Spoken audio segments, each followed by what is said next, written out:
Welcome to this edition of Head to Head. I'm your host, Cam McKinney, and this is episode number 390 of the podcast. And on this episode, I'm talking about the Dallas Mavericks firing of general manager Nico Harrison. This week, the Dallas Mavericks let go of general manager Nico Harrison just 9 months after he infamously traded away Luka Doncic in one of the most shocking trades in NBA history. And what's interesting about this isn't just about the trade itself and the sorry state of the team. Most of it has to do with the fan reaction. It appears as though the new ownership is shocked that fans are upset that you traded away one of the best stars in the league who got you all the way to the NBA Finals. Even if the Mavericks were a better team right now, people would still be outraged over the fact that you traded away their favorite player. And then you really get into what are the Dallas Mavericks left with. They still have Anthony Davis, who continues to miss games at an alarming rate, Kyrie Irving and Klay Thompson, who are aging. I mean, Kyrie Irving is still very good when he does play, but he too is often injured, and Klay Thompson is not the same Klay Thompson he was with Golden State. The only talent to get excited about right now in Dallas is Cooper Flagg, and you're taking away that excitement because all people wanted to focus on was you trading away Luka Doncic, who, by the way, is having a great season currently with the Lakers. He's already in those MVP conversations. He's still the real deal, like we all knew he was going to be. Where I'm at in all this is I'm really confused what the plan is here. And you can say what you want about Nico Harrison and how he ran the basketball team. No one's going to agree with it. But if you were the person who bought his vision, then the plan should be to give him at least 3 full seasons to execute that plan. I mean, did you really think you were going to be an NBA Finals contending team 9 months after trading away a top 5 player in the game? If so, shame on you. I know that early on Nico was selling this as a trade that was about defense, that you get rid of your weakest defender and then you have Anthony Davis and the Mavericks can still contend. The problem with that is, of course, Anthony Davis does not play enough basketball games to fully see what the Dallas Mavericks could be like with him as their best player. My take on that is, even if Anthony Davis was fully healthy and Kyrie Irving was fully healthy, I don't like the Mavericks roster. I think they would at best be a first round and done team in the playoffs. What's not getting talked about nearly enough in all of this is just how dysfunctional the Dallas Mavericks have become. I mean, this was a team that when I was growing up, you could bank on them winning 50 games and making a run towards the NBA Finals. I mean, they were going to be in the mix. They had Dirk, then they went through some lean years, and then they brought in Luka, and they go to the NBA Finals, and it's like, yes, they have their guy. They're going to be a dominant team for the next decade or so, and then they break it up out of nowhere and trade him to the LA Lakers of all teams. Mavericks fans really took for granted what they had in Mark Cuban, a smart basketball owner who knew what he was doing. He kept the stars there when he needed to keep the stars there because he knows that that's what the NBA is all about. It's about these superstars. It's not just about the basketball. It's about these fans' relationship with that one star player. That's what was so special about Dirk Nowitzki. It's not that he was one of the best players in NBA history. It's that he was the greatest player in Dallas Mavericks history, and that fan base had a relationship with him. And instead of replicating that with Luka Doncic, things went completely sideways because the organization allowed a guy to make an insane trade out of nowhere. The whole Luka's bad at defense narrative drives me insane, though. The best NBA superstars are not not always good on defense. Allen Iverson was not a very good defender, but the Philadelphia 76ers kept him around because he was their best player, and he was the reason that once upon a time they made it all the way to the NBA Finals. And the Dallas Mavericks made it all the way to the finals against the Boston Celtics because of Luka. The reaction to this trade has been extreme because NBA fans and media are just not used to this kind of trade. What usually goes down is a star player demands out of a city or a franchise. You saw it with Dwight Howard and the Magic. You saw it with James Harden in Houston. In those situations, the fans were on the side of those organizations, the Magic and the Rockets respectively, because they knew those star players wanted to go elsewhere. In this situation, no one truly knows how Luka felt about the Dallas Mavericks. I mean, it's very easy for him to say at a press conference right now that he wanted to remain a member of the Dallas Mavericks for his entire basketball career. I kind of believe him, but I don't know if that's fully true. It's just wild that the Mavs made themselves the villains. They made themselves the ones rejecting a superstar player and not the other way around. I know there are some people out here who believe that the trade was about money and the Mavericks not wanting to give Luka that super max that's coming his way.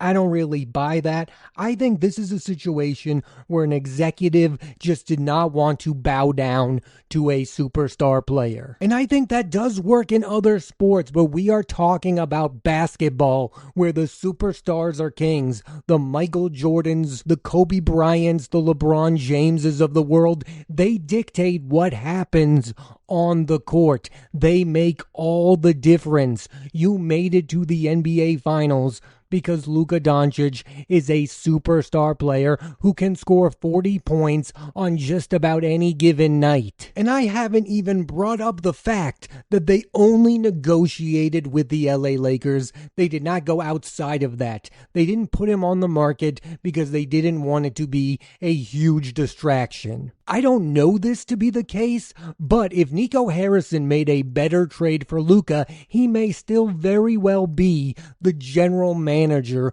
of the Dallas Mavericks. Like, what else was out there for Luka? Would the Boston Celtics have traded away Jaylen Brown for Luka? I don't know. I can only speculate. But the Dallas Mavericks also don't know, and that's the problem because it was their job to know what they could get in this trade that would have been far better than an aging Anthony Davis. Publicly, how I view this firing is as an apology to a fan base. This is the new ownership trying to make this distraction go away, and I don't think it's going to go away anytime soon. I think the Dallas Mavericks are going to look very different in the next few years. I don't know how many more years Jason Kidd is going to be the head coach of the Mavericks. He's a guy who's had success. One would think that another team is going to give him a better offer. I also think it's going to be incredibly hard to move on from the contracts of Kyrie Irving and Anthony Davis because those contracts and those ages of those players make this a win now type of situation. The problem is the Mavericks are nowhere near being a win now team. It's also just bonkers that the team got the number 1 overall pick, drafted Cooper Flagg, and still all of the talk is about the guy they traded away. That's what happens in these situations. I do feel bad for Cooper Flagg because there's not that hype around him right now. Nobody's talking about the basketball being played from this team. And this isn't just about how bad a situation Dallas is right now. What about how good of a situation Luka is in with the Lakers? He's now going to be the face of the biggest franchise in the sport. LeBron James is going to retire, and then Luka is going to be the sole superstar on that team. I get it. Bigger markets don't matter like they used to. I mean, this isn't Shaq going from the Magic allergic to the Lakers, but still, there's a difference between playing for the Mavericks and playing for the LA Lakers. And it also doesn't hurt that everyone is on his side in this situation. They all view him as one of the best players in the league. Nobody thinks he wanted out of Dallas because publicly he's played it smart and said otherwise. If he stays healthy this year, there's a good chance he walks away with his first ever MVP award. One thing that has kind of bothered me about the talk of Nico's firing is people calling him the scapegoat in this situation. How is he a scapegoat if he's the actual one who made this decision and now clearly the organization is saying this was a bad one? I mean, how is that a scapegoat? A scapegoat, in my estimation, is usually someone who was not the man in charge. I mean, Nico Harrison made himself the face of this trade, not only because he's the one who made it, but also by his comments about the trade. As insane as it was, I truly believe that he thought he was taking the organization in a better direction. He just lost sight of what league this is. This is the NBA, the league about superstars. Nothing else is bigger. For instance, yes, I am a fan of the Boston Celtics, but I would completely turn on them if they one day decided to trade away Jason Tatum when he still wanted to be on the team for absolutely nothing of real value. That would make me upset towards the Boston Celtics. I would then turn on the organization, and that is exactly what happened with the Dallas Mavericks. The only surprising thing about all of this is how surprised they were on these reactions about this trade. The Mavericks were a relevant franchise because of Luka Doncic, and they have now taken a major step back. And they're now waiting on Cooper Flagg being a dominant player, not knowing if he'll ever be as good as Luka. And the thing that must sting the most is this idea that they probably would have won an NBA Finals with Luka if they had just kept him, waited until he got really healthy, and then paired him with other stars. I didn't love who they were pairing him with. I did not love Luka with Kyrie. I think they are too similar of players. They are too ball-dominant guards. I liked the idea of Luka paired with a big like Kristaps Porzingis. Now, to be fair, that partnership did not work out, but get somebody else. Don't just get another guard. So based on them moving on from Nico right now, I have to believe that Nico did not have a long-term plan for the Dallas Mavericks. How can you make that trade without a long-term plan? Like, hey guys, if this goes sideways here, here's what we're going to do. I mean, did he really believe that the Mavericks were going to make it all the way back to the NBA Finals with Kyrie Irving, Anthony Davis, and Klay Thompson? Did he really believe that? But this is something I have to keep going back to. The idea that them having success as a team without him would not have made that many people happy, because these were true fans of Luka the player. I mean, the only thing that would have made Nico the winner in this situation is the Dallas Mavericks winning the NBA Finals. Why did he put himself in an impossible scenario where that's what he has to live up to, that it's win now or you're going to be fired? I mean, he did this to himself, so that's why it's very hard for me to feel bad for him. This is likely going to go down as the worst trade in NBA history in so many people's minds. This guy is not going to be given another chance to run a basketball team. More details about this trade are going to come down the line, and he's probably going to come out and say, well, I traded away Luka because we were not getting along. And that answer is not going to suffice. That answer is not going to please fans. You don't get rid of a superstar player because you're not getting along with him. You make him happy. That's how the NBA works. And you just wait it out until he rejects you. That's what's crazy in all of this. Just wait and see if Luka was going to fully commit to the Dallas Mavericks long term. And maybe Nico wanted absolutely nothing to do with that. But play the game. Let it play out. Maybe Luka's unhappy in Dallas and then he demands a trade out of there. Then Nico's not the villain and he's probably still the general manager of the Mavs. But instead you trade him away for mainly an aging center who doesn't play enough basketball games. And then by miracle, you get the number 1 overall pick, and that's not enough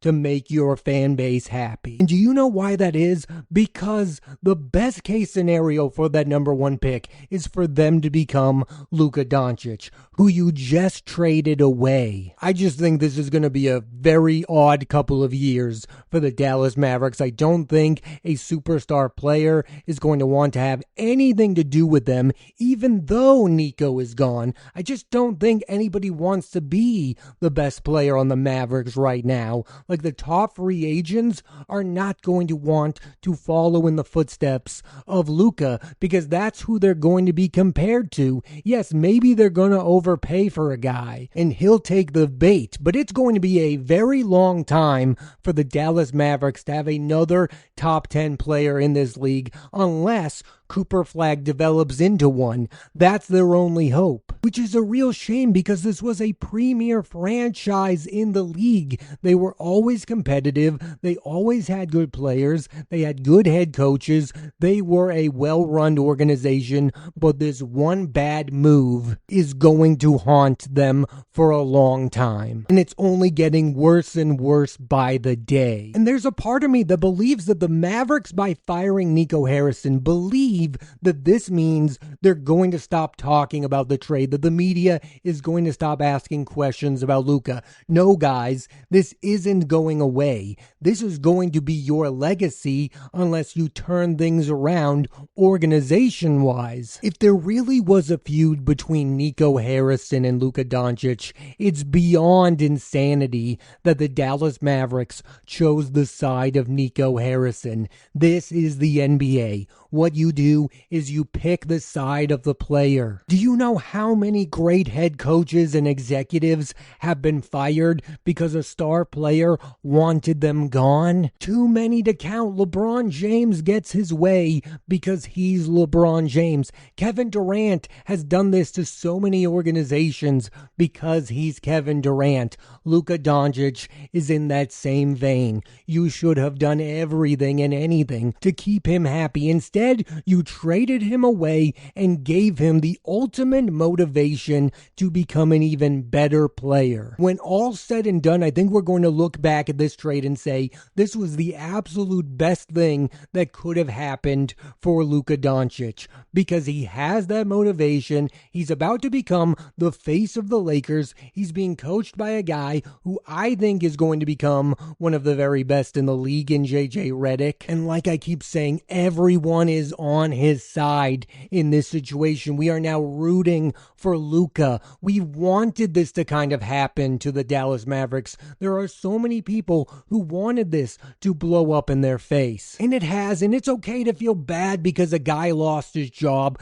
but still you can look at it and go, this is what happens when you make a ridiculous trade like this. Having said that, the Dallas Mavericks should have stayed face for at least 2 more years to see what Nico could have done with this roster. I mean, it is so embarrassing to fire a guy who 9 months ago you allowed to trade away the face of your organization. I mean, he has to have a longer leash than 9 months. I get it. You're uncomfortable by the fan reaction. You're uncomfortable by the "we hate Nico" chants. But this is a tough look. I now think the Dallas Mavericks are a complete dysfunctional organization and have lost respect for them over these 9 months. They have not handled this well, even though they're the ones who did this trade. They're the ones who made it happen. It happened out of nowhere. Shams tweeted that Luka was traded to